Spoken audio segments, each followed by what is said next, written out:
100 hours, all of your gear and everything that you're taking into France with you at that aircraft at 1,600 hours. Now, just to go over all of it again, in case some of you forgot, looking at you, I know you go through it, sir. All right.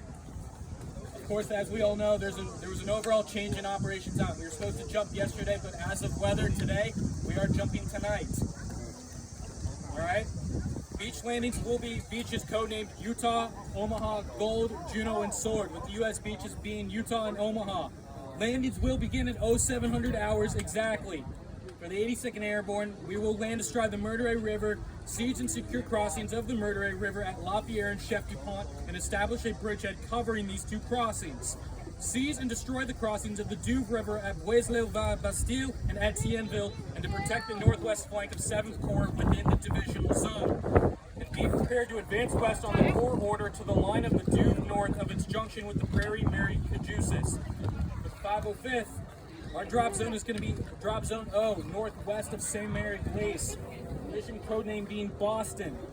General Ridgway has assigned the mission to this regiment, the most critical objective as the only combat-experienced regiment in the entire Allied airborne effort. Yes, sir. It is on the 505 to take and retain the city of Saint-Mary-Glace.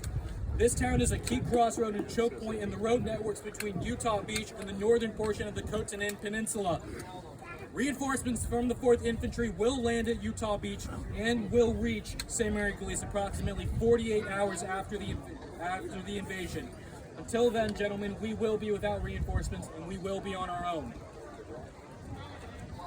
Now, current conditions on the DZ. Winds are going to the west at approximately 15 to 20 knots. Visibility is at about 8 miles with the cloud ceiling at 10,000 to 12,000 feet, with scattered clouds from 3,000 to 7,000 feet that become denser as we move inland. Parking plan of the aircraft. The aircraft will be parked at the airfields with 1st Battalion in Regimental HQ and Serial 19. Planes 1 through 44 will be 1st Battalion and planes 45 through 49 will be Regimental HQ. Coordinate with the USAAF guides before the jump and get this done. If there's any problems within the aircraft or incidents on the drop zone, such as jump refusals, towed parachutists, or any parachute malfunctions, listen to the pilot and the jump masters. We all know this. We've made 2 jumps before. Now for the drop zone, weather predictions. All right, it says here, they decided where to go. I already told you that, all right? I already heard that, sir. All right. Now remember, gentlemen, like I said, the 4th Infantry will not reach us for at least 48 hours. Bring anything that you need with you.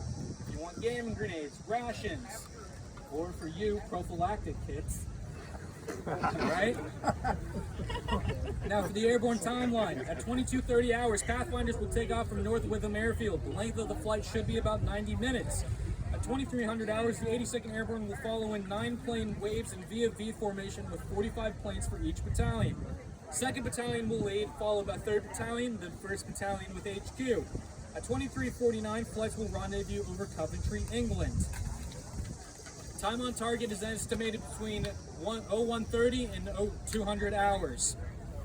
At 0140, specifically 2nd Battalion will begin their jump, with each serial will be 5 minutes behind the previous, and at 0230 hours, all battalions will be on target. And at 0340 hours, glider reinforcements will arrive. We will be approaching the DZ from the direction of east to west at an altitude of 150 meters to avoid German radar. Now for our more detailed timeline, we will take off and rendezvous over Coventry, fly southwest towards Bristol where we will meet the departing 101st Airborne. And then from south of Bristol, the 82nd will fly to Weymouth and cross the English Channel flying south by southwest. Over the English Channel, the 82nd will split from the formation and will fly south by southeast, then shift east at the Cherbourg Peninsula, also known as Checker Point Flatbush, is visible towards Saint-Mary-Glace. The final reference point will be the Murderay River, and each jump master should review the sand tables to know the landmarks. We will be dropping at an altitude of about 700 feet, and like I said, 15 to 20 knots on the DZ, gentlemen. Remember the route checkpoints: Coventry, Bristol, Weymouth, Cherbourg, and the Murderay River.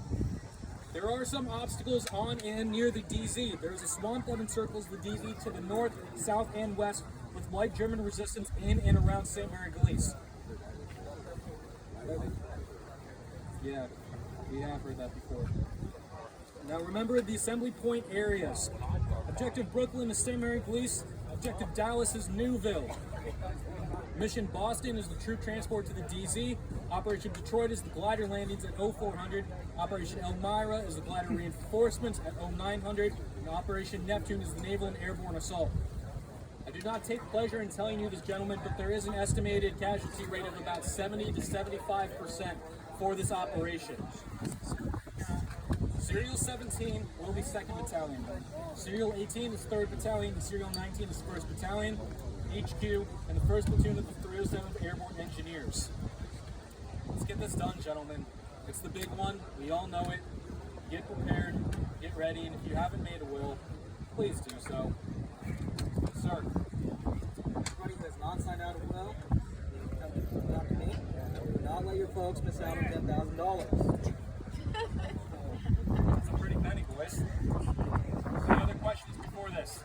Sir, do we have any estimate on enemy, any armor that we know of?